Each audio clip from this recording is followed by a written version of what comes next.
This is Dale Voigt, Penn State Extension. I'm at the Rock Springs Research Station.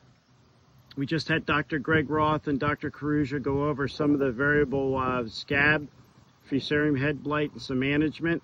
And there's some definite varietal differences here. If you're assessing your field right now, we have recommendations to go out and pull 100 heads from the field. So in this case, I just took 25 heads from an area just to give you an idea.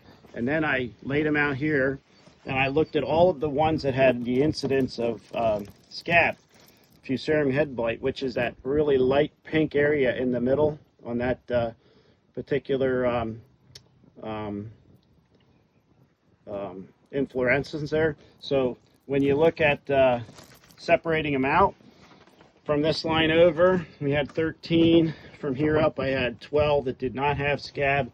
And so then I could come back in and say, okay, on how many of the seeds in this head had the scab on it. So if we get one in the head, then we're calling that about a 20% infection level. So 13 out of 25 that had it, we're going to call that incidence, and that's 52%. And then I come in and I look and I say what percent is infected of each head.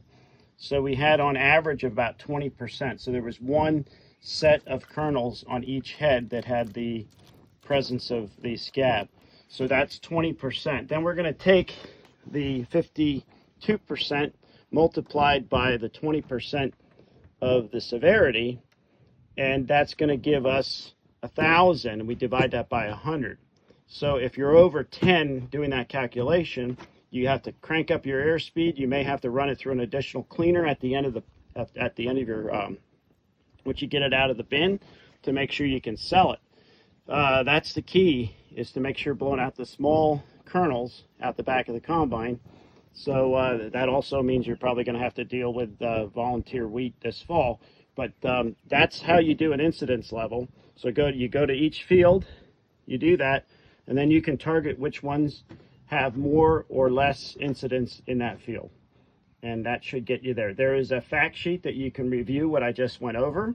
But essentially, you'd have 100 of these heads out. And then you would count how many have scab. And that would give your incidence level. And then you go back through in each head and look at how many of the inflorescences have the presence of scab. And there's a chart. So if you've got more than one, you go from 20 to 30 to 40 to 50. You could have 100% of the head is infected with scab.